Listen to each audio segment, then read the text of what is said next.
पादैं च हस्तामलकैं च शिष्यं तन्त्रोटकं वार्तिककारमन्यान् अस्मद्गुरुं सन्ततमानतोऽस्मि श्रुतिस्मृति पुराणानामालयं करुणालयं नमामि भगवत्पादं शङ्करं लोकशङ्करं शङ्करं शङ्कराचार्यं केशवं बादरायणं सूत्रभाष्यकृतौ वन्दे भगवन्तौ पुनः पुनः ईश्वरो गुरुरात्मेति मूर्तिभेदविभागिने व्योमवद्व्याप्तदेहाय दक्षिणामूर्तये नमः। ॐ शान्ति शान्ति शान्ति। भगवान श्री पांडुरंग परमात्मा, श्री ज्ञाना महाराज, श्री जगतगुरु तुकाराम महाराज, श्री संत एकनाथ महाराज, श्री आदिगुरु शंकराचार्य इत्यादि सर्व संतों के अलौकिक अहेतुकी अकारण करण ऐसी कृपा से उपनिषदों के विचार के प्रसंग में प्रश्नोपनिषद के चतुर्थ प्रश्न का हम विचार प्रारंभ कर चुके हैं। इसका विचार करते हुए मंत्र चौथा हुआ था।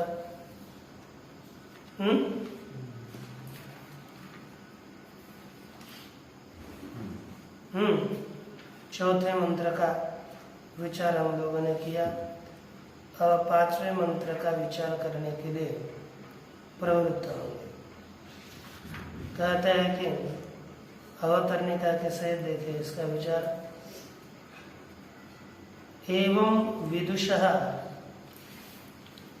श्रोत्रादि उपरम कालाद आरभ्य यावत् सुप्तोत्थितो भवति तावत् सर्वयाग फलानुभवः एव न अविदुषाम् इव अनर्थाय इति विद्वत्ता स्तूयते। यहाँ पर पूर्व में जो बताया कि अब देखिए टीका में कहते हैं ननु गार्हपत्यो, फिर भाष्य के अवतरणिका देखते हैं ननु गार्हपत्यो हवा एषो अपानः इत्यारभ्य मनोहवाव यजमानः इत्यन्तेन ग्रन्थेन विद्वान् अकर्मी न भवति इति स्तूयते। पूर्व में जो मंत्र आया गार्हपत्यो हवा एषो अपानः, गार्हपत्य ही अपान वायु है। यह आरंभ करके मनोहवाव यजमान है। पूर्व मंत्र में बताया मन ही यजमान है इत्यादि इत्यंत ग्रंथ के द्वारा विद्वान अकर्मी न भवति। विद्वान कभी भी अकर्मी नहीं होता। इस तरह ऐसी स्तुति की गई इस ग्रंथ के द्वारा। किसकी स्तुति की? बोला करो, मुख बंद करके नहीं। विद्वान क्या नहीं होता? कर्मी नहीं होता। किस कहाँ से कहाँ तक ग्रंथ के द्वारा स्तुति करी? गार्हपत्य हवा एष अपान और यजमानो वाव मनोहवाव यजमान। इतना जो ग्रंथ है, इतने ग्रंथ के द्वारा विद्वान अकर्मी नहीं होता। इस तरह विद्वान की स्तुति की। अस्तु एवं तर्हि तत्र अग्निहोत्रादि कर्म प्रतीतेः। इस तरह अग्निहोत्रादि कर्म की प्रतीति होने से उदानस्य याग फल स्थानीयत्वोक्ते उदान याग के फल के स्थान पर है। उदान कैसा है? याग का फल ही उदान है, समझे? अर्थात याग का फल और उदान ये एक ही स्थान पर है, अर्थात समान है। न तत्फलत्वं तत्र याग फल स्थानीय त्वोक्ते, ये कथन करने से तो न तत्फलत्वं तत्र कर्म प्रतीते है। न तत्फलत्वं अर्थात विधान अकर्मी न भवति ते स्तुति फलकत्वं न, विद्वान अकर्मी होता है, ये स्तुति रूपी फल वाला नहीं है, उसमें कर्म की प्रतीति न होने से ये शंका करे। क्योंकि आपने विद्वान अकर्मी नहीं होता, ये फल स्थानीय है, ये फल है, ये नहीं कह सकते,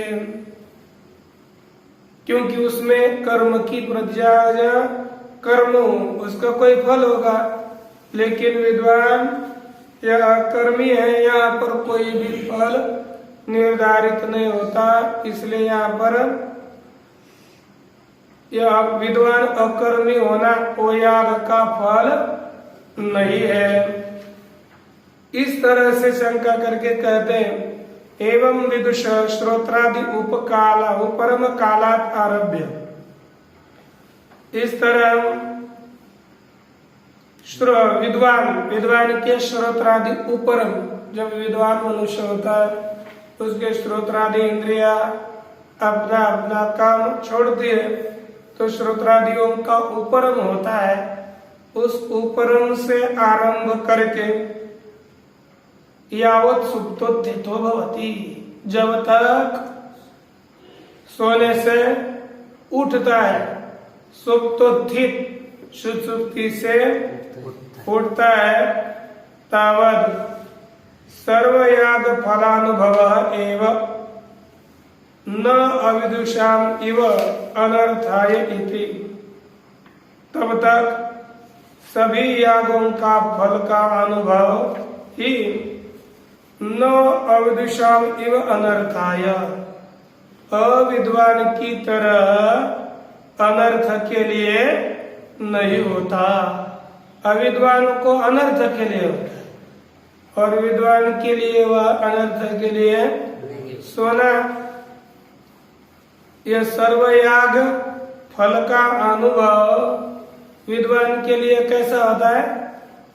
बोलो ना, अनर्थ के लिए होता है। नहीं, अनर्थ के लिए। फिर आप ध्यान में क्या ऐसा हाथ थोड़ा करना, बोलना चाहिए ना। आप बैठे तो वही पंक्ति ध्यान में नहीं रहेगी तो बाद में क्या रहेगा? एक गधा बोला, केवल बैठे रहते। क्या है? किसके लिए अनर्थ के लिए होता है और किसके लिए नहीं होता?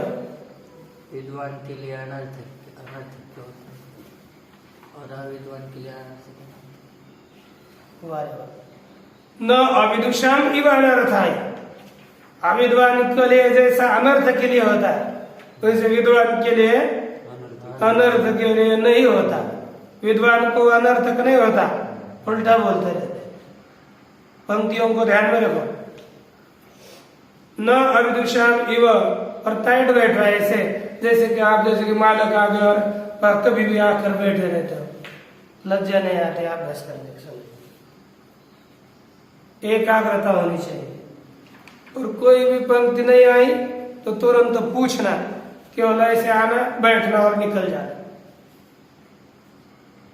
यही काम लगा है। न अविदुषाम इव अनर्थाय, विद्वान को यो याग फलानुभव अविद्वान के समान सुषुप्ति अनर्थक नहीं होती। अविद्वान को सुषुप्ति अनर्थक है और विद्वान को अनर्थक नहीं है। इति विद्वत्ता स्तूयते इति, इस तरह ऐसे विद्वत्ता की स्तुति की जाती है। आगे की पंक्ति अब ध्यान में रखना। विद्वान की किस तरह से स्तुति की? सुषुप्ति विद्वान को अनर्थक नहीं होती, इस तरह से विद्वान की स्तुति की है। मुख ने तुरंत बोलने, नहीं विदुषः एव श्रोत्रादीनि स्वपन्ते प्राणाग्नयो वा जागृति जाग्रत स्वप्नयोर मनः स्वातंत्र्यम अनुभवात् और सुषुप्तम वा प्रपद्यते। कहते ये केवल विद्वान कोई ऐसा नहीं होता, क्योंकि विदुषः एवं विद्वान के ही श्रोत्रादीनि, किसके? विद्वान के ही श्रोत्र इत्यादि। बोलो वैसे नहीं बैठो। विद्वान के ही श्रोत्र इत्यादि। अब न कान्वय सबके साथ करना है। विदुषा एव श्रोत्रादीनि न स्वपन्ते, विद्वान के ही श्रोत्र इत्यादि नहीं सोते। प्राणाग्नयो वा न जागृति, विद्वान के ही विदुषः और न कान्वय सबके साथ। विदुषः एव प्राणाग्नयो न जागृति, विद्वान के ही प्राण रूपी अग्नियां नहीं जागती। विद्वान के ही नहीं जागते, अन्य के भी जागते ही। और आगे भी विदुषः एवं जागृत स्वप्नयोर मनः स्वातंत्र्यम अनुभवात् और सुषुप्तम वा न प्रतिपद्यते। विद्वान के ही जागृत और स्वप्न में मन स्वातंत्र्य का अनुभव करता हुआ, स्वातंत्र्यम अनुभवत, स्वातंत्र्य का अनुभव करता हुआ अहरह प्रतिदिन सुषुप्तम वा न प्रतिपद्यते। विद्वान का ही मन प्रतिदिन सुषुप्ति को प्राप्त नहीं होता। अर्थात ये तीनों चीज, एक पहला श्रोत्रादियों का सोना, प्राणाग्नियों का जगना और मन का सुषुप्ति को प्राप्त होना, ये केवल विद्वान का ही नहीं होता, तो किनका होता है? का समानम ही सर्व प्राणी नाम, यह सभी प्राणियों के को, ठीक देखो, सभी प्राणियों को समान है। पर्यायेन, पर्यायेन अर्थात क्रमशः जागृत स्वप्न सुषुप्ति गमनम, ये सभी प्राणियों का पर्याय अर्थात क्रमशः, कभी एक अर्थात एक बार सुषुप्ति होगी, नहीं तो जागृति होगी, नहीं तो स्वप्न होगा, कुछ ना कुछ होगा। पर्याय अर्थात सब साथ नहीं रहते, तीनों में से कोई एक अवस्था रहती है। इसलिए सभी प्राणियों को पर्यायेन जागृत सुषुप्ति गमनम समानम, सभी प्राणियों का पर्याय से जागृत अवस्था, स्वप्न अवस्था और सुषुप्ति, इनमें गमन समान ही है। अतो विद्वत्ता स्तुति ही एव इयम उपपद्यते, इसलिए विद्वत्ता की स्तुति सिद्ध होती है। अर्थात विद्वान की स्तुति सिद्ध है। यत् पृष्ठम कतर एष देवा स्वप्नान पश्यति इति, जो कहा कि कतर, इन बहुतों में कौन एक, यह देव स्वप्नों को देखता है, उसी प्रश्न का उत्तर इस प्रस्तुत मंत्र में दे रहे। इस प्रश्न का कतर एष देवः स्वप्नान पश्यति, इस प्रश्न का उत्तर है।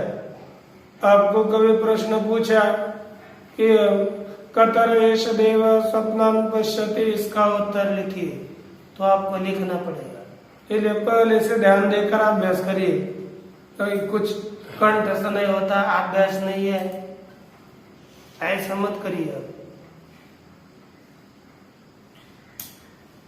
कितना ही बताओ, ऐसे कुत्ते की पूछ टेढ़ी मत होने दो। अत्रैष देव स्वप्ने महिमानमनुभवति, अत्रैष देव स्वप्ने महिमानमनुभवति, यद्दृष्टं दृष्टमनुपश्यति, यद्दृष्टं दृष्टमनुपश्यति, श्रुतं श्रुतमेवार्थमनुशृणोति, श्रुतं श्रुतमेवार्थमनुशृणोति, देशदिगन्तरैश्च देशदिगन्तरैश्च प्रत्यनुभूतं पुनः पुनः प्रत्यनुभवति, प्रत्यनुभूतं पुनः पुनः प्रत्यनुभवति, दृष्टं च दृष्टं च, दृष्टं च दृष्टं च, श्रुतं च श्रुतं च, श्रुतं च श्रुतं च, अनुभूतं च अननुभूतं च, अनुभूतं च अनुभूतं च, सच्चा सच्च, सच्चा सच्च, सर्वं पश्यति, सर्वं पश्यति, सर्वः पश्यति। सर्वं पश्यति। अत्र एष देवः स्वप्ने महिमानम अनुभवति। अत्र शब्द का अर्थ है सर्वेषु श्रोत्रादिषु उपरतेषु सत्सु, अर्थात सभी श्रोत्रादि इंद्रियां उपरत होने पर। क्या अर्थ है? बोलिए ना। सभी श्रोत्रादि इंद्रियां उपरत होने पर, अर्थात जब हम सोते हैं, अरे बोला करो ना, केवल बैठने से थोड़ा होता है, शब्द ध्यान में आने चाहिए।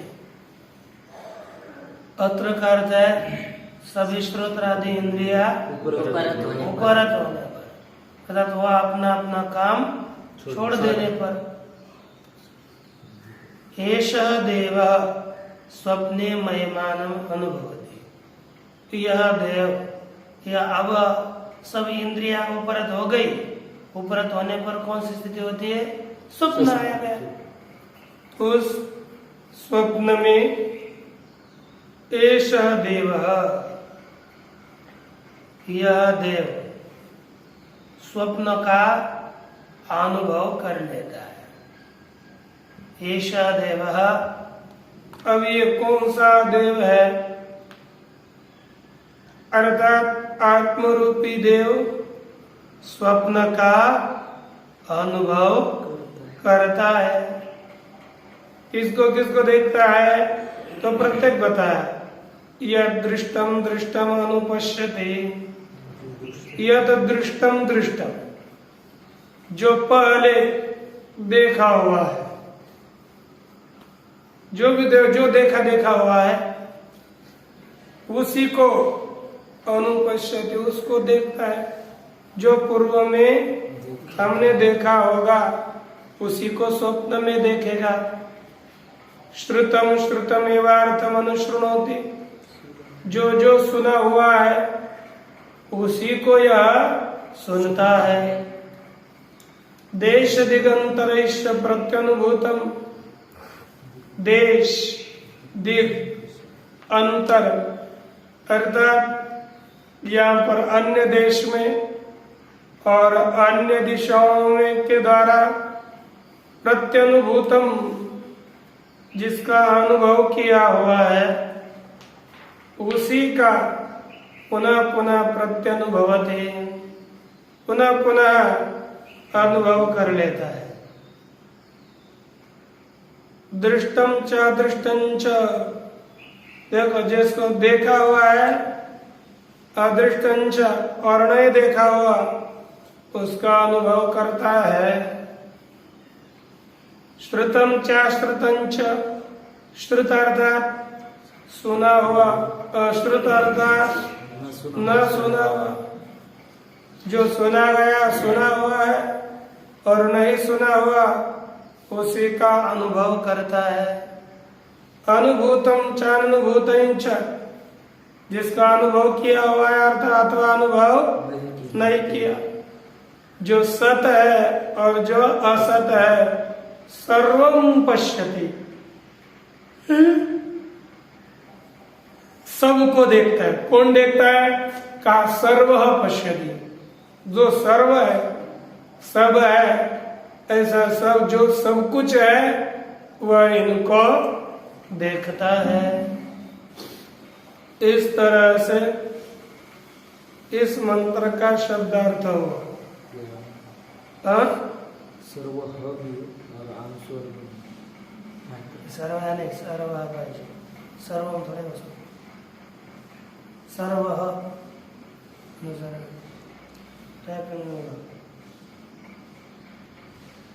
अत्र, अत्र का अर्थ देखिए, उपरतेषु श्रोत्रादिषु देह रक्षायै जागृत्सु प्राणादि वायुषु प्राक सुषुप्ति प्रतिपत्ते।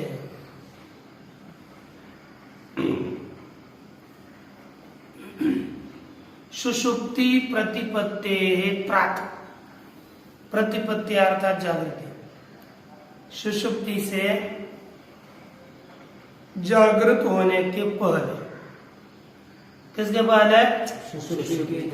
जागृत होने के पहले। और उपरदेश श्रोत्रादेश, श्रोत्रादि इंद्रिया उपरत होने पर उसी समय देह रक्षा ये जागृतसु प्राणादि वायुषु, श्रोत्रादि इंद्रिय उपरत हो गए, लेकिन देह की रक्षा करने के लिए प्राणादि वायु के जागृत होने पर और सुषुप्ति से जागृत होने के पहले इंद्रिय उपरत हो गई और जागृति नहीं हुई, पुनः मनुष्य जगा नहीं। इस बीच के अवस्था में अर्थात सुषुप्ति अवस्था ने एतस्मिन् अंतराले, इन दोनों के बीच में, सुषुप्ति से जागने के बीच में और सोने के बाद, है ना, अर्थात बीच की जो सुषुप्ति अवस्था है, लिखा जागर असुप्त्योर मध्य काले, जागरा और सुषुप्ति इनके बीच में जो स्वप्न आता है ना, है कि नहीं, इनके बीच में एष देव अर्क रश्मिवत स्वात्मनि संवृत श्रोत्राधिकरण। यह देव कौन है? कहते अर्क रश्मि, दृष्टांत दिया अर्क रश्मिवत, जैसे सूर्य अपने रश्मियों को अपने में उपसंवृत करता है। सूर्य अपने रश्मियों में किसको उपसंवृत करता है? अपने आप में सूर्य अपने रश्मियों को उपसंवृत करता है। जब सूर्यास्त होता है तब सब रश्मियां उसमें स्थित होती है, मनुष्य उसको नहीं देखता। तो सूर्य जैसे अपने प्रकाश को अपने में उपसंवृत करता है, उसी तरह स्वात्मनि संवृत श्रोत्राधिकरण, अपने आप में ही उपसंहार किया है श्रोत्राधिकरणों का, जिसने क्या है? अपने आप में उपसंहार किया है श्रोत्रादि इंद्रियों का, जिसने। ऐसा यह पुरुष स्वप्ने महिमानम विभूतिम, स्वप्न में महिमा का अनुभव करता है। महिमा शब्द का अर्थ ही दिया विभूति। अब वो विभूति कौन सी है? कहा कि विषयी लक्षणम अनेकात्म भाव गमन। विषयी लक्षण कौन सा? विषय और विषयी रूप अनेकात्म भाव को प्राप्त होना। कौन सा? विषय विषयी रूपी अनेकात्म भाव को प्राप्त होना। यही क्या है? महिमा है। अर्थात नीचे टीका में लिखा विषयी विषयादि अनेकात्म भाव को प्राप्त होना, अर्थात विषय रूप होना। और विषय अर्थात पदार्थ, विषय अर्थात उस पदार्थ को जानने वाला। यह जानने वाला भी सुषुप्ति में यही पुरुष बनता है, और उसका विषय भी, विषय और जानने वाला, इन दोनों के भाव को अनुभव ये सुषुप्ति में करता है। सुषुप्ति में विषय भी यही पुरुष बनता है और विषयी भी यही पुरुष बनता है। इसका अनुभवती अर्थात प्रतिपद्यते, उस भाव को प्राप्त कर लेता है। सुषुप्ति का स्वप्न में तो स्वप्न लिखा है, स्वप्ने महिमान वाले। ननु महिमानुभवने करणम मनः अनुभवितु तत्कथम स्वातंत्र्येण अनुभवती इति उच्यते। एक शंका कही, कहते महाराज आपने कहा यह पुरुष स्वतंत्रता से महिमा का अनुभव करता है, ठीक है। और एकाग्र पाठ होने के बाद प्रत्येक प्रश्न भी पूछो, बाद में वार्ता भिन्न है।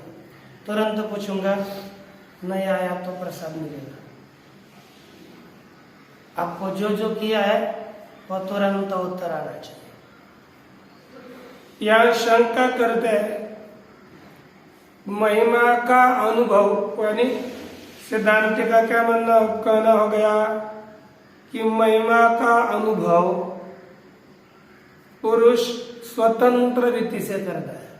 कैसा करता है? स्वतंत्र रीति से पुरुष महिमा का अनुभव करता है।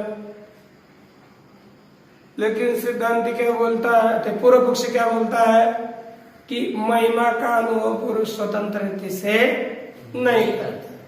वही कहा महिमा अनुभवने करणम मनः अनुभवितु,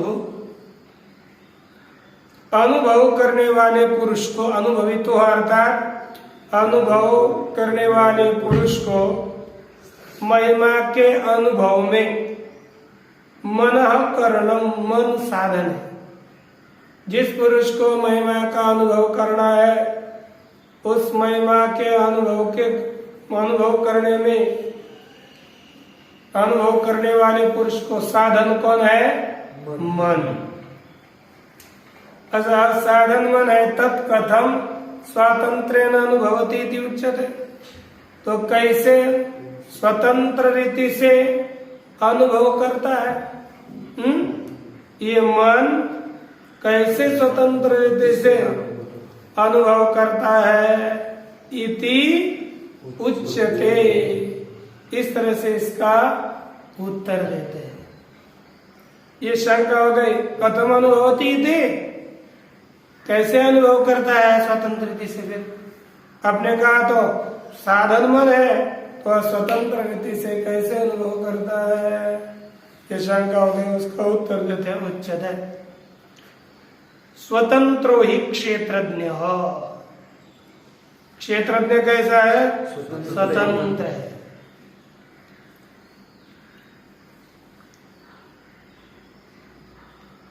तो नैष दोष, तो नैष दोष कहाँ से आ गया विष्णु?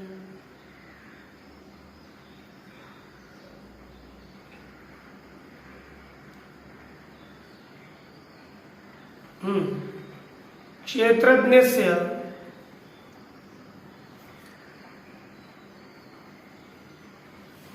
क स्वातंत्र्येण अनुभवति इति उच्यते स्वतंत्रो ही क्षेत्रज्ञ। क्योंकि आपने कथम स्वतंत्रता रीति से अनुभव करता है, क्योंकि कहा जाता है स्वतंत्र ही क्षेत्रज्ञ। आपने उत्तर वहां से आगे नहीं से चलेंगे आगे। पूर्व पक्षी बोल रहा है क्योंकि कहा जाता है कि स्वतंत्र ही क्षेत्रज्ञ, क्षेत्रज्ञ स्वतंत्र ये कहा जाता है, तो ये स्वतंत्र से कैसे अनुभव करता है बताओ? तो उत्तर देते नहीं सदोष। क्षेत्रज्ञ स्वातंत्र्य मन उपाधिकृतत्वात्। क्षेत्रज्ञ की स्वतंत्रता मन उपाधिकृत है ना। क्षेत्रज्ञ स्वतंत्र है लेकिन उसका स्वातंत्र्य स्वतः नहीं है, मन उपाधि के कारण क्षेत्रज्ञ की स्वतंत्रता है।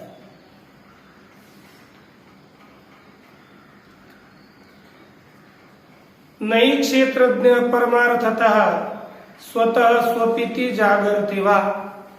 क्षेत्रज्ञ वास्तविक रीति से स्वतः स्वरूपतः नहीं न सोता है न जागता है। क्षेत्रज्ञ सोता भी नहीं और जागता भी नहीं। फिर कहते मन उपाधि कृतम एवं तस्य जागरणम। मन उपाधि के द्वारा ही उसका जागना है। किसका? बोलिए। क्षेत्रज्ञ किसके द्वारा जगता है? ध्यान देना, प्रश्न पूछने वाला अंतिम। मन उपाधि के कारण ही क्षेत्रज्ञ जगता है और मन उपाधि के कारण ही क्षेत्रज्ञ सोता है। उसका स्वतंत्र सोना और जागना नहीं है। कैसे? उसके प्रमाण पूर्वक कहते हैं स्वप्नश्चैति मन उपाधिकृत ही जागरण है और मन उपाधिकृत ही उसका सोना है। इति उत्तम वाद सनेय के। यही वाद सनेय करता है। हाँ, वाद सनेय शाखा की कौन सी उपनिषद? बृहदारण्यक। तो ये बृहदारण्यक में बताया सभी स्वप्न भूत्वा ध्यायति इव लीलायति इव इत्यादि सधि पर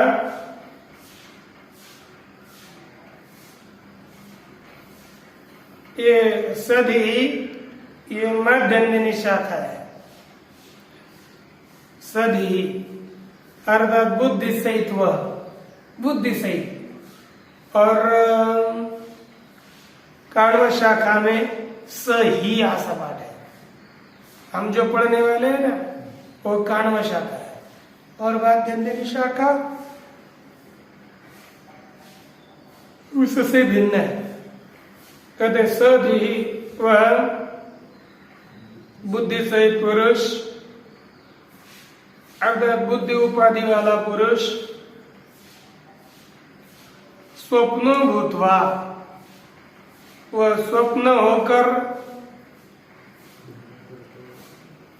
ध्यायति इव वो ध्यान करता हुआ सा। लेलायति इव अर्थात चेष्टा करता हुआ सा होता है। वो वास्तविक चेष्टा नहीं करता लेकिन बुद्धि वाला होकर के ध्यान करता हुआ सा, चेष्टा बुद्धि वाला होकर चेष्टा करता हुआ सा मालूम पड़ता है। वास्तविक उसमें न चेष्टा है न ध्यान कर्तृत्व है। तस्मात् मनसो विभूत्यनुभवे स्वातंत्र वचनम न्यायम एवं। इसलिए ध्यान देना इधर हो गया भाई। तस्मात् इसलिए मनसो विभूति अनुभवे मन के विभूतियों के अनुभव में स्वातंत्र वचनम न्यायम एवं स्वातंत्र का कथन न्याय्य ही है, योग्य ही है। मन उपाधि सहितत्वे स्वप्न काले क्षेत्रज्ञस्य स्वयं ज्योतिष्वम बाध्यते इति केचित्। अब यहाँ पर इतना सिद्धांत ने कथन किया, इसलिए मन विभूतियों के अनुभव में तो भी स्वतंत्र योग्य ही है, क्योंकि उसमें स्वयं स्वतंत्रता का कथन नहीं होता, उपाधि युक्त होता है, तभी वह स्वतंत्र ऐसा कहा जाता है, इसलिए उसको स्वतंत्र कहते हैं। एक विचार समाप्त हो। अब दूसरा विचार आरंभ करने जा रहे हैं। दूसरे कोई लोग हैं, वे कहते हैं कि मन उपाधि सहितत्वे स्वप्न काले, स्वप्न काल में कब स्वप्न काल में, काल ध्यान रखिए स्थान, उसमें क्या होता है, वह मन उपाधि सहितत्वे स्वप्न काल में मन रूपी उपाधि के सहित होने पर क्षेत्रज्ञस्य स्वयं ज्योतिष्वम बाध्यतो, स्वप्नावस्था में मन उपाधि के सहित होने पर क्षेत्रज्ञ का कौन बाधित होगा, स्वयं प्रकाशत्व बाधित होगा। उसमें मन उपाधि तो मानेंगे तो इस क्षेत्रज्ञ का स्वयं प्रकाशत्व बाधित होगा, ऐसा कोई लोग कहते हैं। यदि उपाधि लगी तो इसका स्वयं प्रकाशत्व बाधित हो जाएगा, यह कहा।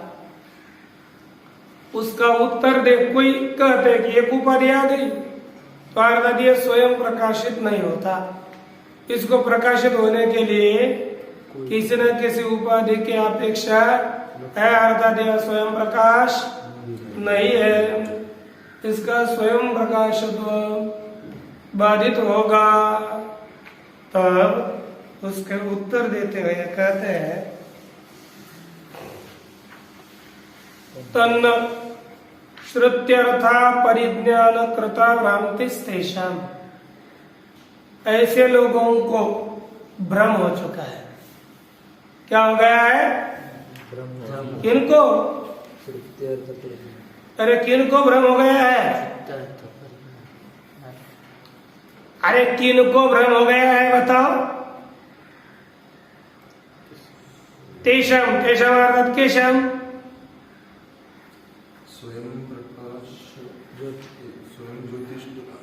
अरे यहाँ पर लिखा है आपको, बाहर से कहीं बुद्धि थोड़ी चलानी है, साक्षात नहीं बता सकते, क्या विचार करोगे आप आगे। मन उपाधि सहित आत्मा होने पर उसका स्वयं प्रकाशत्व बाधित होगा, ऐसे बोलने वाले हो। क्या सुनते रहते, जो बताए तेषाम पीछे का तो ग्रहण करना चाहिए तुरंत। किनको भ्रम है, तो मन उपाधि सहित आत्मा होने पर उसका स्वयं प्रकाशत्व बाधित होगा, ऐसे बोलने वालों को भ्रम है, भ्रांति है। तो भ्रांति कैसी हो गई का श्रुत्यर्था परिज्ञान करता, श्रुति के अर्थ को अपरिज्ञान, श्रुति के अर्थ के अज्ञान के द्वारा उत्पन्न हुई। श्रुत्यर्थ का अपरिज्ञान अर्थात संपूर्णतः अज्ञान, श्रुति के अर्थ का संपूर्णतः अज्ञान कृत, अज्ञान जन्य भ्रांति। किन्हें भ्रांति हो गई बता,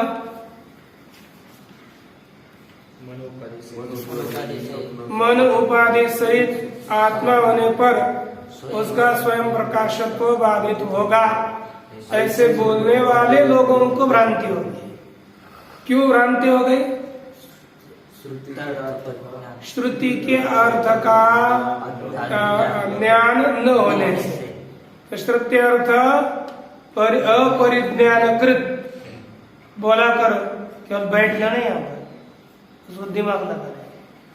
श्रुति के अर्थ का अपरिज्ञान परित अज्ञान कृत अज्ञानजन्य उसे भ्रांति हो गई। यस्मात् स्वयं ज्योतिषवादी व्यवहारो अपि अमोक्षान्तः सर्वः अविद्या विषयः एव मन आदि उपाधि जनितः। कहते यस्मात् यस्मात् अर्थात क्योंकि है, फिर क्या होता है? यस्मात् क्योंकि स्वयं ज्योतिषवादी व्यवहारो अपि, क्या है? स्वयं ज्योतिषवादी व्यवहार भी अर्थात स्वयं प्रकाशत्व ऐसा व्यवहार भी कहाँ तक? आमोक्षांत मोक्ष तक जितना भी व्यवहार है, अर्थात प्रारंभ से लेकर मोक्ष होने तक जो भी कुछ व्यवहार है वह सभी सर्व अविद्या विषय है। जन्म से लेकर अर्थात जीवत्व से लेकर मोक्ष तक मुक्त होने तक जो कुछ व्यवहार है, व्यवहार तो सभी अविद्या का विषय है। किसका विषय है व्यवहार? अविद्या का विषय। कहाँ तक? मोक्ष तक। मोक्ष ही एक व्यवहार है।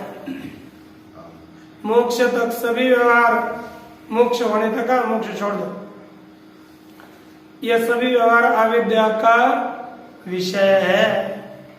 और कैसा है? मन आदि उपाधि जनित, मन इत्यादि उपाधि से जन्य यह व्यवहार है।